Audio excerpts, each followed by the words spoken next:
welcome to Good Grief, the podcast dedicated to demystifying and destigmatizing grief, compassion, and humor.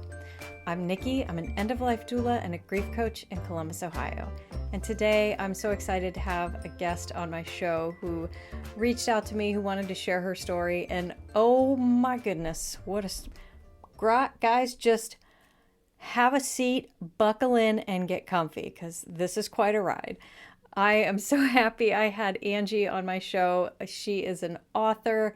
She is a beautiful human being. She is a survivor of so much grief and so many losses. And I'm just so excited to have her share her story. And the things that came from all of her losses, the stories that have come from her that are now in her work as an author, I am just absolutely blown away. I'm not going to share much more because I want her to share her words. I don't want me to filter this view or anything. You just have to listen to her tell her story. It sounds weird to say I'm so excited for you to hear all these stories of loss, but I genuinely am. I'm happy to make these connections for people. I love the show. You guys, I've been at this for years now, and you know me. You know I'm only doing this because I want to help people share their own stories. And I want other people out there to feel less alone in their grief in case they have been through something as similar. And my gosh, if you've been through everything that this woman has been through, I'm sorry. And, I hope the two of you because she's open to people connecting with her. So please reach out. Anyway, I'm getting in the weeds here. Before we dive into today's episode, don't forget you can check me out over at patreon.com/Nikki the Death Doula. If you can support me there for as little as $1 a month, and I will share with you. You get access to the podcast a week early. You'll get grief affirmations, other bonus content, Q&As, all sorts of amazing things over there. And all of the money I receive from that goes to myself providing pro bono work within my community. So I give back where I can. I'm doing free support groups online for people now. I give talks everywhere. I have at least one client I work with often on pro bono, all because of my amazing patrons. So please come over there and check that out. And without further ado, I'm not going to talk anymore about me because this is all about my amazing conversation with Angie. Hello, everybody. Thank you so much for coming back this week. I'm so excited to have another great guest episode. I have with me today Angie Vancise. Angie is an author and no stranger to grief. She has had quite a journey, and I don't want to spoil anything because I like my guests to share their story. So, Angie, I want to take a moment here, introduce yourself, tell us where you are in the world, and a little bit about your journey. Sure, sounds good. Well, I'm Angie Vancise, as you said. My writer name is AD, and I never know which one to go with. um, I grew up in a very small town in Collingwood, Ontario, which is about an hour and a half northwest of Toronto in Canada. Farming family, pig farming, and I was Fern in Charlotte's Web. I couldn't go to the farm on Thursdays because that was the day they picked up the pigs and I would freak out. So I wasn't allowed. Me neither. I would be the same way. Yeah, 100%. Yeah, 100%. I couldn't handle that part of it, but the rest of the farming was amazing, learning all about it and being in the fields, running with the wind in your hair. And oh my goodness, it was a wonderful way to grow up. Yeah. I love that. Yeah, we had a good family. There was 8 brothers who came over from Holland in the late 1800s. And they landed on that road where it was actually my grandparents that had the farm. Okay. And so our lineage came right from one of those lines. And yeah, we stayed there. And I wish they had have stayed in Holland though, because the winters in Canada are not fun. Oh yeah. Yeah. I mean, I'm not too much further south than you, and they're not fun down here either. So No, you're in Ohio, right? I'm in Ohio, yeah. Yeah, so it'd be the same winters, same kind of cold and miserable. Yeah. And very gray. So yeah. Very great. My family came over 3 generations back, and they settled in Eastern Ohio, and my family's been there ever since. My parents moved from Eastern Ohio to Columbus when my dad went to college. So yeah, we were farm people too, from Germany and Switzerland, I believe, and England. Oh, yeah. Nice. in the weeds a little Yeah, bit. That's okay. Well, I'm mom so was from. happy you were so willing to share your story with us. So I was reading through what you submitted to me again, and it's a lot. So I'll let you pick where you want to start. Okay. What Well, of I'll your like, start from the first. The yeah, yeah. first.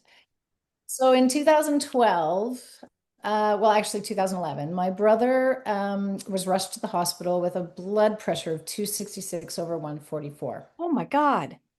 Massive. And so I met him at the hospital and he was so scared. He didn't know what was going on. And after about 3 or 4 hours, they were able to bring it down, but it still was high. It was like 140 over 110 or something. And it stayed there for that year. And in that year, he'd had multiple things happening. He was very anxious. He had some visual disturbances. He had pressure in the back of his head, and he kept just getting worse and worse. And we'd take him to doctors and hospitals and tests, and no one could find anything. And I just kept saying to him, Dan, you're just high strung. You're upset. You need to calm down. You're worrying too much, and you're causing your body to get into a frenzy. Mhm. And the doctors agreed. Like they all kept saying, yeah, yeah, yeah, that's what it is. So on October 21st, well, 20th, I had him to the Emerge in a town 45 minutes from here. It's a bigger hospital. Because I thought, you know what? Let's just take him there and see if they can figure out something. Because he'd, uh, 2 weeks before, had collapsed at our stepsister's wedding. Oh my And God. she's a nurse. So she sent him to her department and said, do this test, do that test, do this test, do that test. Because all of us were getting really frustrated with him at that point because we were like, Dan, stop, like enough. Um, they couldn't find anything. He had a CT scan, there was nothing, and his blood didn't show any blockages, nothing. So then on the way home from that, journey to the hospital, he went really stiff and his whole face went white.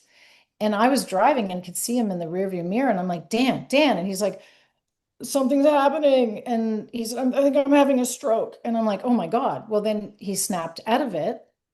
And when we got to my mom's, because he was staying with my mom Yeah. at this point, he was very unsteady on his feet. So we took him in and I said, my God, should we be taking him back to Emerge? And he's like, no, they don't do anything anyway. And I just want to rest. So, and the funny thing is that a few days before that, he lived in Toronto with his partner, Patrick, and Mhm. I had picked him up because he didn't want to drive. And when we were leaving, he started to cry. And I said, Dan, what's wrong? And he said, my dogs, I don't think I'm ever going to see them again. And I said, Dan, that's ridiculous. What are you talking about? So I left him that night and I didn't leave until 10 or 10:30 because something in me didn't want to go. But I had my daughter who was 15 at the time and had to get home to my husband at the time. And I couldn't stay there forever. But I had this urge to run over and give him the biggest hug. And I didn't because we weren't a huggy kind of family. I've always been very affectionate, but my brother, my mom, and my dad were all Virgos and they just weren't. Mhm. And so I was like, okay. And I also didn't because I didn't want to scare him. If I did that, he'd be like, you think I'm dying, don't you? You think I'm dying. That's why you came to give me a hug. That's one regret I have because the next morning my mom called me and she said, we can't wake your brother up. Oh God. And I Okay. said, what are you talking about? What is going on? She said, I don't know. She said, he's breathing. But he got up at 6 a.m. He took his meds, but he was bouncing into the doors in the hall. I had to guide him back to bed, but we can't get him up. We're shaking him and he won't wake up. I said, okay, well, call the ambulance and I'll meet you at the hospital. And that morning, I had to take my dad to an appointment in the same town, the 40-minute away town, because he was having a tons of health issues, which I believe were from some medications he was taking. And so I'm like thinking, how do I tell my dad? Because the whole time my dad was like, there's something wrong. There's something more wrong going on with Dan. And my mom and dad weren't together. Right. So anyway, I went to that appointment and I'm thinking, why aren't they rushing Dan out of this small Collingwood town hospital to the bigger city, Barrie? Like he needs surgery, he needs something, like something's Yeah. happened. And he's still not waking up. So we get back to the hospital and of course he's all hooked up to machines and everything. And I'm starting to think something's more serious Yeah. than what I was thinking. I feel like he's not going to wake up. So the doctor finally comes. It seemed like hours later, and he tells us that he's basically brain dead and that he's never going to wake up. And I totally collapsed. This was my life. He was my older brother. He and I were like twins. We were together all the time. We loved each other so much. We supported each other. He was the reason I would do anything, right? He pushed me into everything. I didn't know who I was going to be without him. So I collapsed. My cousin, who is 2 years younger than myself, he helped me. The nurse guided me out. I went to this room and I couldn't even stand. I was always the strong one in the family, and I just felt like I couldn't do it this time. Yeah. And so then, they come in and they ask you about organ donation. So I knew Dan wouldn't have wanted to do that only because he hated surgeries and he hated all of that stuff. But I thought we have to make sense of this. Like if somebody else's family will be saved this, Right. then we need this decision. So he was being shipped to that same town, Barrie, that night, and they were going to do the organ donation. So I get this call at 11 p.m. from a doctor, the emerge doctor, and he said, "We can't do this organ donation." And I said, "Why?" He said, "Because your brother has brain activity. He's not brain dead. Who told you he was brain Oh dead?" my God. Yeah, right. So I said, "What? What does that mean? Is he coming back?" And he said, "Well, I don't know yet, but we can't do this surgery because he has brain activity. Yeah. And the only way we can do it is if his heart is gone or his brain is gone, and he has to be clinically dead, and he's not." So now got this renewed sense of hope that, yay, he's going to come back to us, right? Yeah. And that would be, he was a jokester. He was like this guy that would drive you mentally crazy in one moment, and then you'd love him in the next. So the next morning we get up and the doctor said, "Well, the neurologist is coming in the morning, so be here and he'll do his examinations and then we'll know more." I said, "Okay." Well, the neurologist didn't get there till 7 p.m. So we're there the entire time wondering what is going on.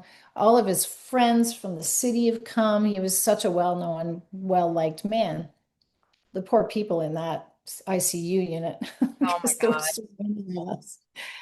I think they probably still are like, "Oh my God."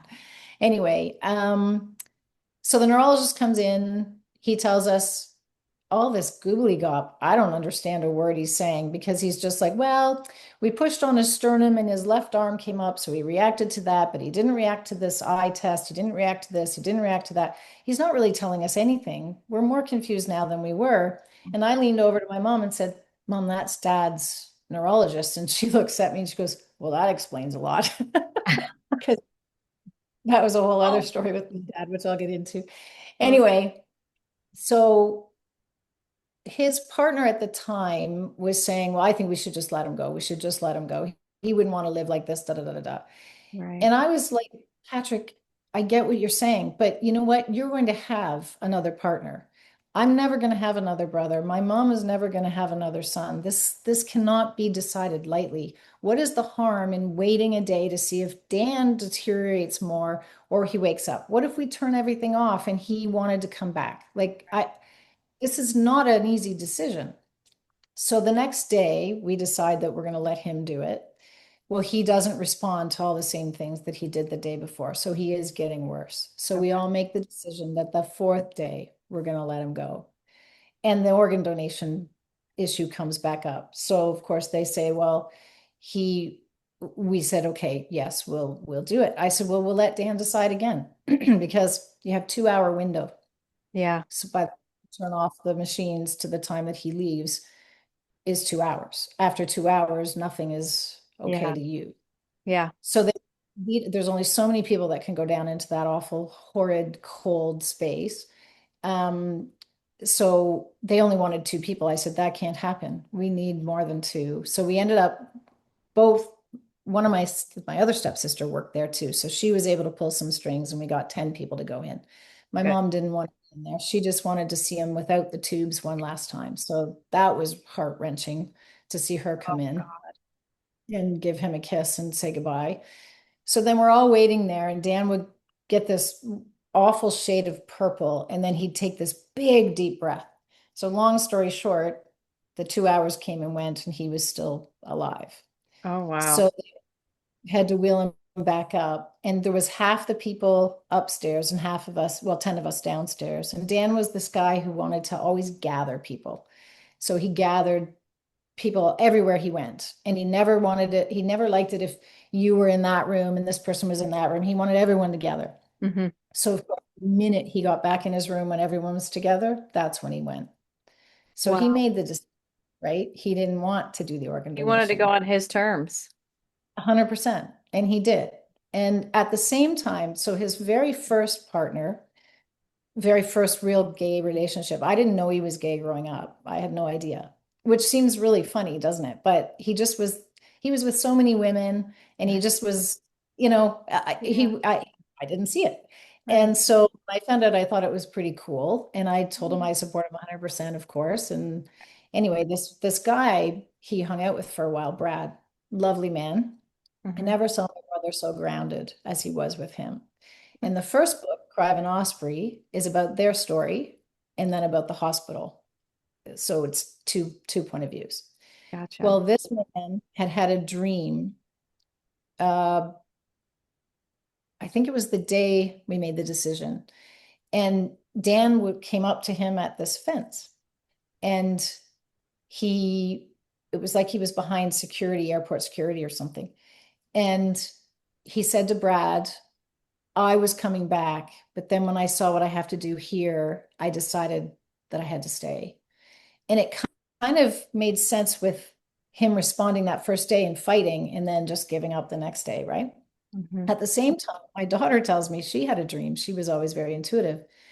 And Dan was on an airplane. And I said, what? Because Brad said it looked like airport security. And Oh, they talked. And I was like, what did you say? She said, yeah, he was on an airplane and he was going to Costa Rica. And I said, well, that would be Dan because that was our favorite place.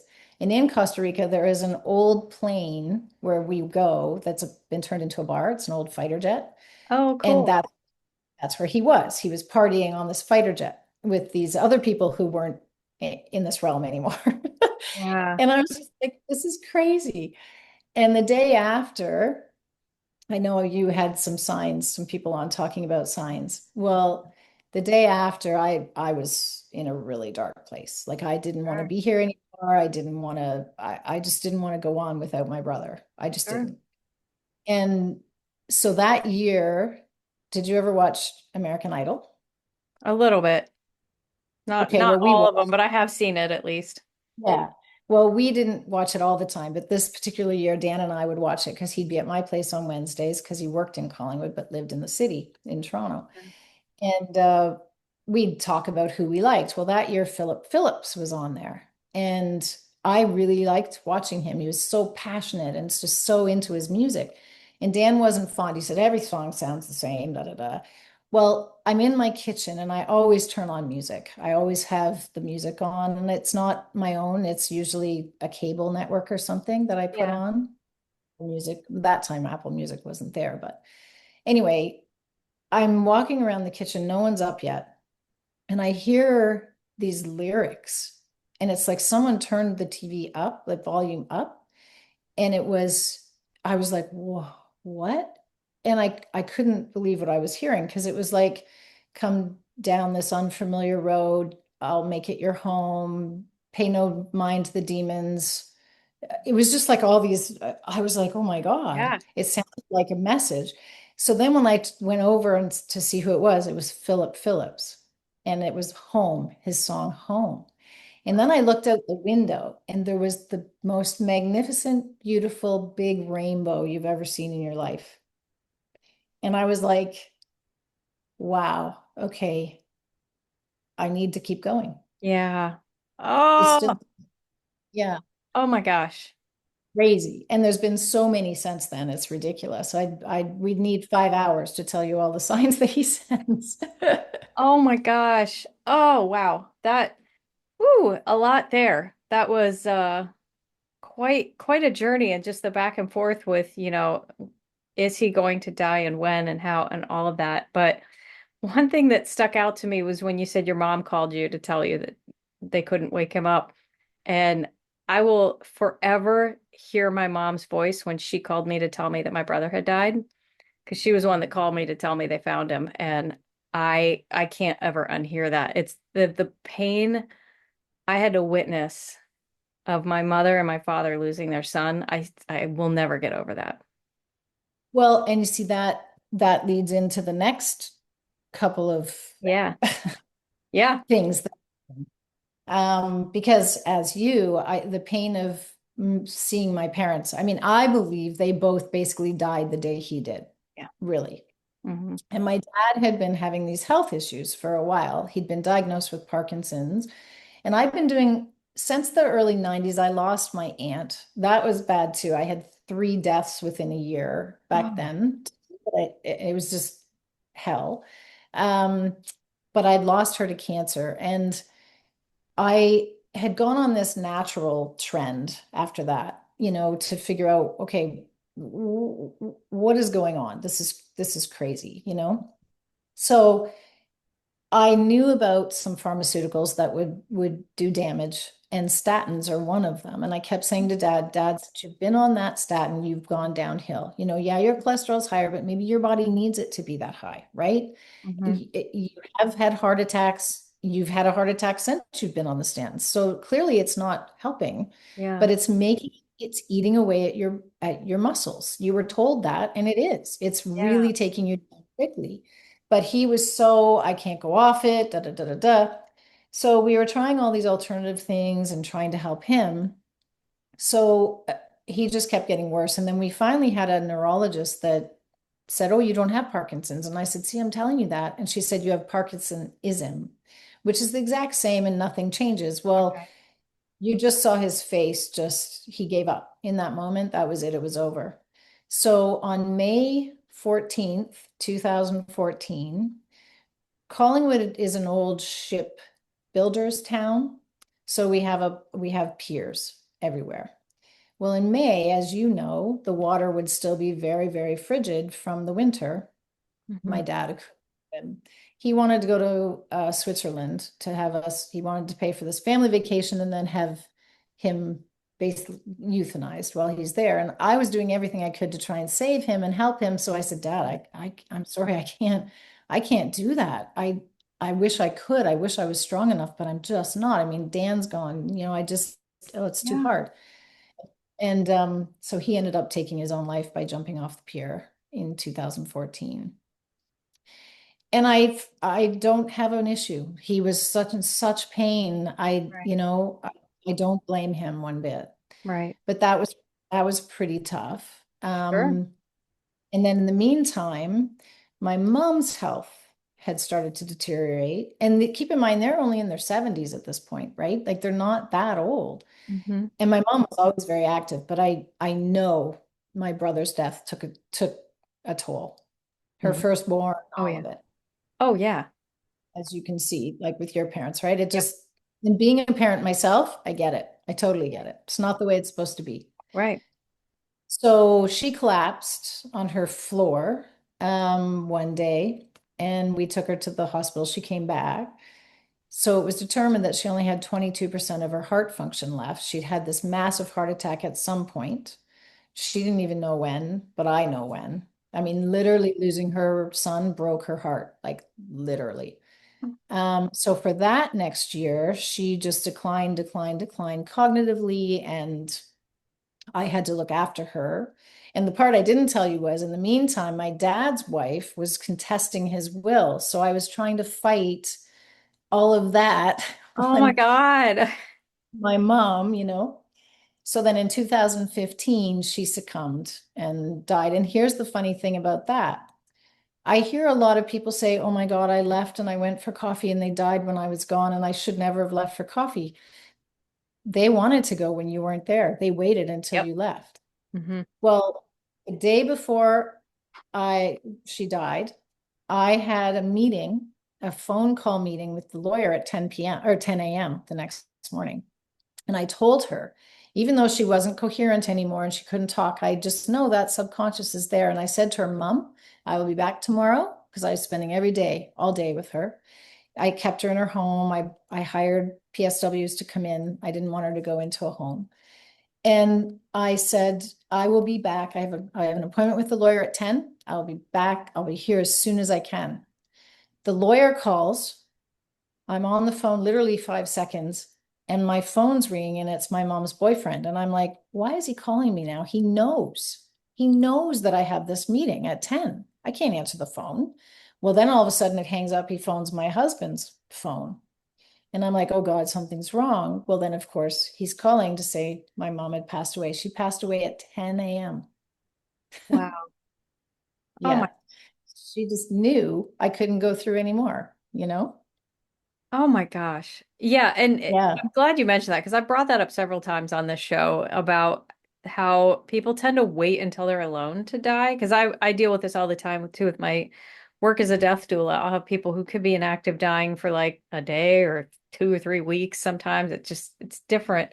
And I'll have Yep. those kids that are like, I sat with mom 24/7, and the minute I went to the bathroom or I went to take a shower, and it's like, please don't take that personally. Like that's you might be there one day too. It's just anyway, we talk all Yeah. day about that. Yeah. No, it's true. It's Yeah. true. And so I didn't feel bad about that. Yeah. I feel like there's something in it. There's a couple theories I have, and one of them just being that there's something in us that we don't want other people to have to bear that, and Yeah. especially with your mom, knowing everything else you've been through.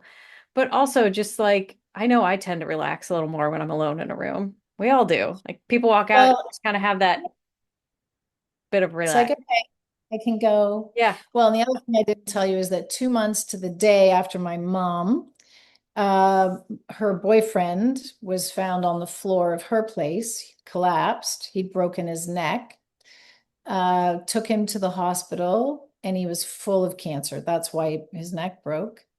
And so he died.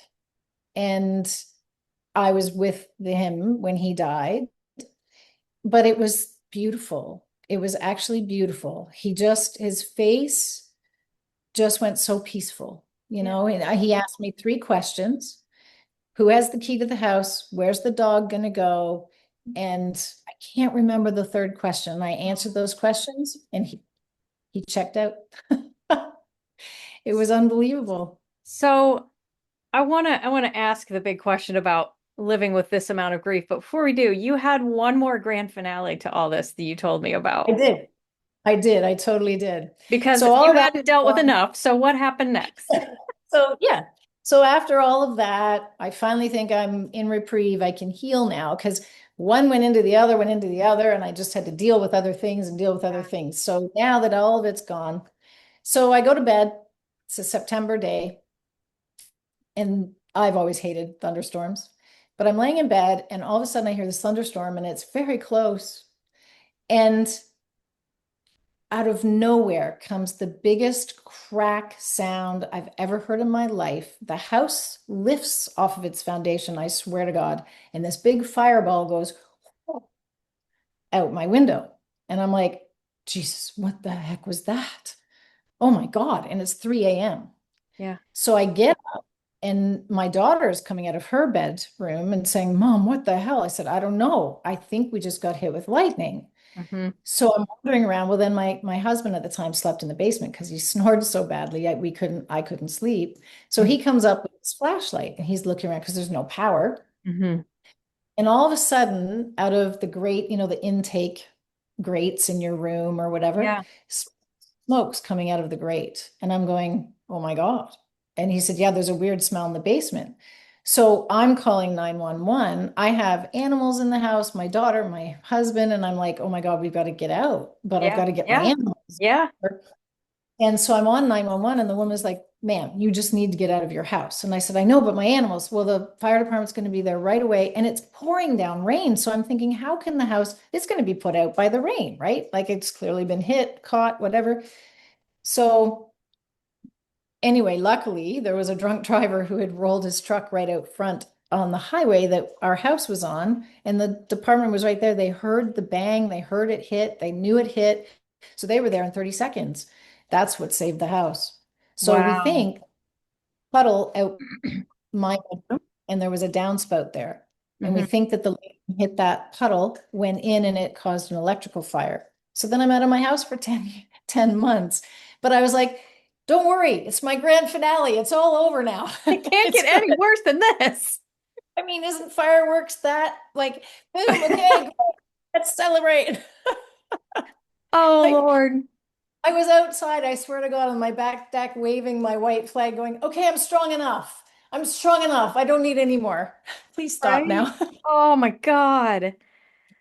But So, in yeah. all of that, what it did is it made me aware Hmm. you need to go after your passion and your dreams, and you need to do it now. You don't Yes. need to wait. Yes. Don't don't wait. Do it now. So, And and so I, so you went with your passion now, and tell us a little bit about that because I want to promote your books too. oh, thank you. I appreciate Yeah. that. Yeah, it made me aware that I had kept a secret. My brother wasn't the only one that kept a secret. I did too. And my secret was that I always wanted to write a book from the first time I held one in my hands. And right after my brother passed, I contacted a medium because I wanted to know that he was okay because he didn't want to die. He was just so afraid to die. And all I needed to know was, is he okay? Well, I got more out of that than I thought. So I was chatting with her and she said, you're only using 40% of your talents. And I'm a visual artist as well. I'll paint, but it's just a hobby. And I said, yeah, I know I've been painting a little bit more. She said, no, no, no, that is the 40%. And it was my mom's mom that was there telling her this. And she was a teacher. And I never told her either. But she said, your grandmother's saying that you need to write the book. And my first instinct was to say, I don't know what you're talking about. I've never wanted to write a book because I had protected that secret for so long. But I had been thinking about it more and more after my brother passed because I was like, what am I waiting for? Why am I waiting? He's gone now. Like he lived life to the fullest, of course, everywhere he went. But Yeah. I hadn't. And so I decided that that was my time. So I took some courses out of U of T, the creative writing courses, and I got through all of that. And then I started to write my first book, Cry of an Osprey, which is about the one thing that killed me about my brother, not apart from the obvious, is that this man, this Brad, and he had such a beautiful relationship. And they ended it not because of lack of love. They ended it because of societal pressures. Brad was raised in a Mennonite family. He Mhm. had a lot, he had three children. He was going through a divorce. There was a lot of pressure. And so my brother loved him so much. Even though he had another partner, he loved him too. But this Brad was just his, you have that one all the Yeah. time. And he was so hurt because he didn't think Brad wanted him. And seeing Brad, he was by Dan's side the whole time this happened, and he was so sad and so hurt and just completely broken. So Sure. to see that and to have Dan not know that, that was the hard part.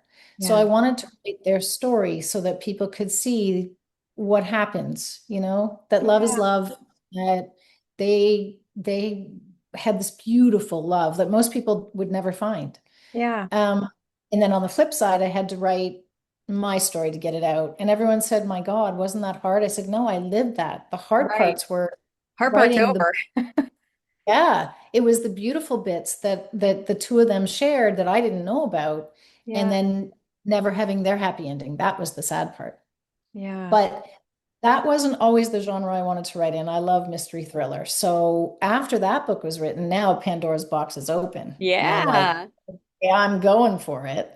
But I didn't know what to write about. And so I remembered I called that same medium and she said, well, there's a sheriff in a small town. And my grandfather was a police chief for 30 years in Wasaga Beach, which is the longest freshwater beach in the world. I have to plug it, but Okay. it's a very small town. And Yeah. I knew immediately what it was. I had found this photo in his family photos when I was 9. And it was of this woman standing next to this little box. And I was like, Papa, what's this? And he's like, I don't want to talk about it. And he ran out of the room. And I was, okay, that's strange. Well, then when he'd passed, I was at the kitchen table with my Nana, the one that told this medium about my book.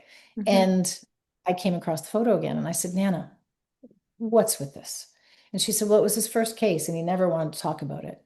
And I Oh, said, why the photo if you didn't want to talk about it? She goes, I have no idea. And she gave me a gory detail of what had happened. It involved a knitting needle in the ear. That's all I'll say. But I don't know if that actually happened right. because Papa man that would give you some awful, gruesome story so that you wouldn't ask any more questions. Yeah. And I ran with that. And for some reason, it took me down these paths of really horrific survivor stories of satanic rituals and child trafficking. And I knew then that that was my passion. Yeah. And I had to write about it. And I'll tell you a vision I had that will give you goosebumps. You remember I said the dream that my Yeah. brother's ex-partner had, Yeah. and Yeah. that Dan, when he found out what he had to do, he had to stay. Well, I was in a meditation, a guided meditation with a friend of mine, and I landed in the middle of this forest. And I was looking around and I was like, oh, this is cool. What am I doing here? And all of a sudden, my brother appeared at the edge of the tree line of the forest. And he stood there and he said, you have to do your work. You have to write. Because I went through a big stint after that book, Hidden in the Shadows, was written. I couldn't Yeah. write anymore. So stop. He said, you have to do this. This is your work. This is your work. And then all of a sudden he steps aside, and behind him, I kid you not, there's thousands of children. Thousands. Like all I can see is children. And he said, I'm doing my work here. You have to do your work there. Oh my God. Yeah. Ooh, that's So yeah. Hidden in the Shadows was the first of a series of four. And I'm exposing and I'm giving a voice to all of those children that I keep seeing in behind my brother. Oh my God. Yeah. I can't wait to read these now. I'll have Well, links in the description for everybody listening. Please go check these out because I am so excited now. I want to read all of these. thank you. Yeah. Well, the other ones are being written now, but Hidden in the Yeah. Shadows, it's a tough read. But Okay. every testimonial, the Charlie Baker chapters Hmm. are based on real testimonials. I did not make that up. Oh, wow. So Okay. there's only seven of those chapters, and Evie is the main character. She finds the photo the same way and Hmm. goes on a journey to figure out what was going on. So it just won the American Fiction Award for Horror General, and I was Oh, like, oh my God, I can't believe it. I had to keep looking. yeah. I'm like, are you kidding? Which gave me hope in the sense that this has been a topic that has been hushed and hidden, and no one wants to pick it up and Mm-mm. expose it. So Yeah. the fact that one tells me that maybe we're ready to hear these stories, right? Yep. And I we're agree. ready to because if we don't know, we can't fix it. I agree. Oh my gosh. Wow. So all of my grief went into all of that. Yeah. Oh my Yeah. gosh. Wow. Okay. Yeah. This was a lot. That was a lot. Yeah. You've been through It's a lot everything. in that short amount of time. So forgive me if I Yeah. spoke fast. Yeah, But no, there was a lot to I knew that when I, set this up, I was like, well, she's got a lot to unpack. This will be a longer episode, and that's okay. Because it's important for people because I've spoken to other people who've had a ton of subsequent losses back to back to back, and they're okay. Yes, it's awful. Yes, nobody would wish that on anybody, but they've survived. yes, And just for anybody who's in the now, just to know that you will come through on the other side. It's gonna suck right now, but you'll come. right. So, It's waves, right? It always comes in these oh yeah. waves, and the waves just get further apart as you go. And the one thing that I can tell people is I used to think grief was this horrible monster that followed me everywhere. Mhm. But I now realize that it's disguised as love. It's Yeah. love. You don't have grief without love. Exactly. If you didn't love somebody, you wouldn't grieve them. Yeah. And that is the part of them that we get to keep here, right? That, they take a little bit of us. Each one of those deaths took a piece of me for sure. And Oh I had yeah. to reinvent myself. I was no longer Dan's little sister. I was no longer mom and dad's daughter. I'm an orphan, literally, with no brother, no parents. Hmm. But that had to, now I am Angie the author. That is what propelled me to Hmm. be what I needed to be my entire life that I hid. Yes. Yes. So I'm for gonna me, round of I'm applause. thankful. Yes. That's just it. So We I become new find that. people after loss, and trying to discover who this new us is half the battle. I do this all the time with my clients. Right? Let's find who we are now and let's embrace them. So, thank you. Exactly. And that love, that Yeah. grief love, Yeah. and yeah, some days I'm not gonna lie, it's hard. Some Oh, days it's tough, but I just go with that. Okay, this is one of those days. Okay, I observe it, I feel it, and then I let it go. And then the yes. next day is back, or they'll send me a sign, right? They'll send me something. And like I said, we could be here 5 hours if I told you all of that. Same with the book, all the signs that came in with the book. Yeah. Crazy. Oh my gosh. There's that question, I know we have to wrap it up, but that one question about why would he keep the photo if he didn't want to talk about it was a Yeah. huge one I wanted to answer for the readers, right? And I was like, I have Oh. no idea. So I just wrote, and in a confession letter of his partner, fictitious partner, that I was writing Hmm. from this fictitious partner. It came out in that letter. And I kid you not, I was typing and all of a sudden I typed it and I went, "What? Oh my God." And I stood right up. I said, "That's why he kept this photo." Shut up. Yeah. Kind of how the book happened all the way Yeah. through, right? I trusted and surrendered and let it happen. And And I then think, you were able to heal in a way, or at least have yes, that question answered so that, oh, yes, right. love And that. I don't know still what the story of that photo truly is, Right. but it doesn't matter. It took me down whatever the reason was, and maybe it is part of what I went into because I Yeah. did go to a grave site, and my grandfather's brother has a Masonic symbol Hmm. on gravesite. And not all Masons are terrible, bad people, but Right. it seems that a lot of these survivors have described Masons. Hmm. And so I think there are a few that aren't so good, right? And just like the knife was created to cut and be a tool to help eat, and people kill with it, right? There's it happens in every aspect of life, I Yeah. think. Yeah. Oh, But so I don't know. I don't know what the story is. It died with well, him, it but it took you where you needed to be right now. So that's exactly. matters. That's So, all that matters. That's all so. that matters. All right. So as we are getting close to the end of this episode, and as you probably know, I have to pull my card from the death deck, and we will both Yes. answer that. So I'm gonna pull one right out the middle. This is a juicy one. If you were to die tomorrow, how many unresolved grudges would you leave behind? Wow.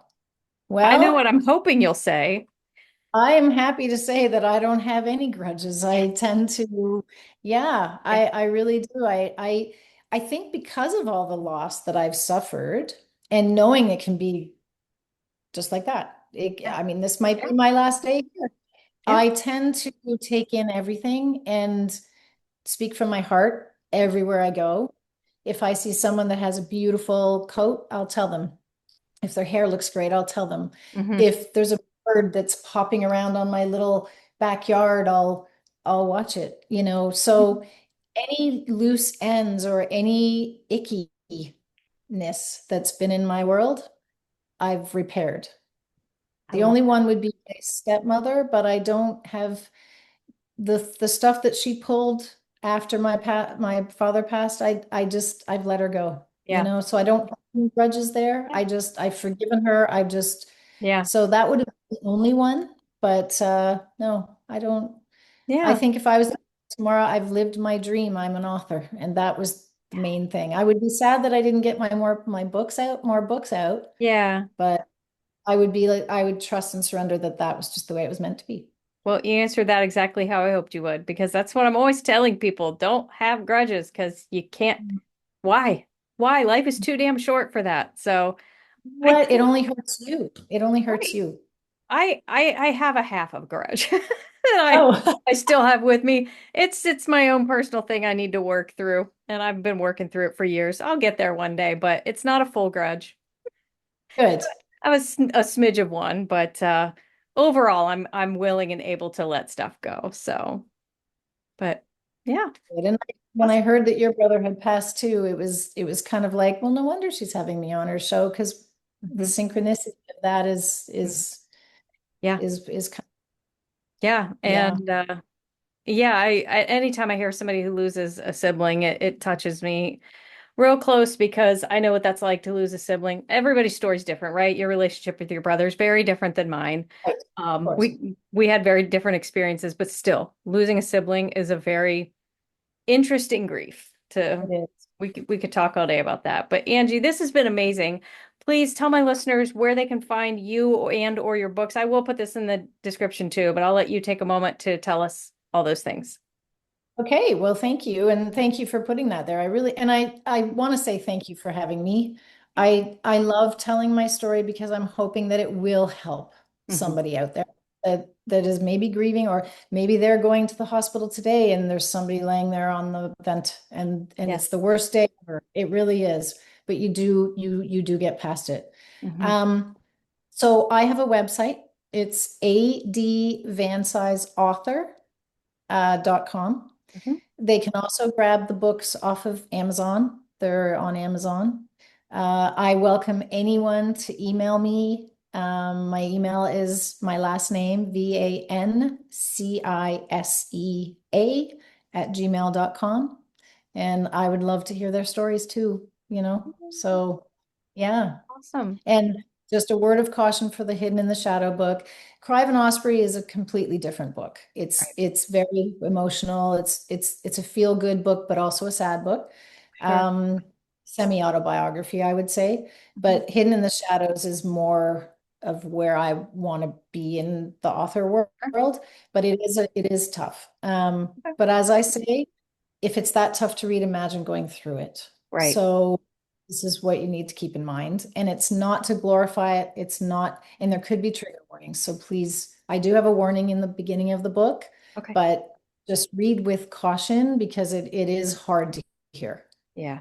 But it's also a good mystery. Yeah. It's very twisty, very twisty. I love horror thrillers. Like I'm all about that. And yeah, all any of Yes. those. So I'm in. But all right. Thank you, Angie. This has been amazing. I'm so happy you were here to share your story. And it's been lovely meeting you. Thank you so much, Nikki. I'm honored to be on your show. Thank you. All right, another huge thank you and shout out to Angie Vancise for sharing her story with me, with you, and her gifts as an author with the world. So please go check her out. The links for everything she said should be in the description down below. I also put links for all my authors. I have links on my website. If you go to nikkithedeathdoula.com/podcast, you can find links to books that my guests may have authored, or I try to put their websites and things on there too. I don't always get to all of them. I do my best, so that is a good place to start there, but everything should be down in the description. Thank you so much for listening. If you want to help me out, you can leave me a rating and a review. That is the best way to help a podcast. The more 5-star reviews we have, the more ratings and like worded, like write a couple sentences too, like Nikki's amazing and I just wish I could talk to her and listen to her every single day of my whole life. That helps boost me up in the algorithm so more people can find my podcast. And I'm not making a dime over here. I'm just here because I want other people to feel less alone in their grief. So, and if you feel like you would like to share your story of grief with the world, please reach out to me. You can do that through my website. Let me know, see what we can do. You can also find me over on Substack. I've got some great content out there I'm putting in the world. And yeah, I'm always happy to hear from my listeners. So please don't hesitate to reach out to me and tell me, that you like the show. But again, a rating's the best thing. Tell a friend about the show, or go over to my Patreon. Patreon.com/NikkiTheDeathDoula is another great way you can help me. So that is all. Thank you so much for tuning in. Have a wonderful and amazing week. And remember, as always, your grief is yours. Your feelings are valid. Grief doesn't always have to suck. Good Grief with Nikki the Death Doula is produced by Nikki Smith of Nikki the Death Doula LLC in Columbus, Ohio. Nikki the Death Doula LLC is for consulting, education, emotional support, and guidance, and is no way considered a funeral establishment or licensed mental health establishment. Scripts, editing, sound design, literally everything with this podcast is done solely by Nikki Smith of Nikki the Death Doula LLC, with the exception of the music. The music is Cheery Monday by Kevin MacLeod. Licensing information can be found at filmmusic.io.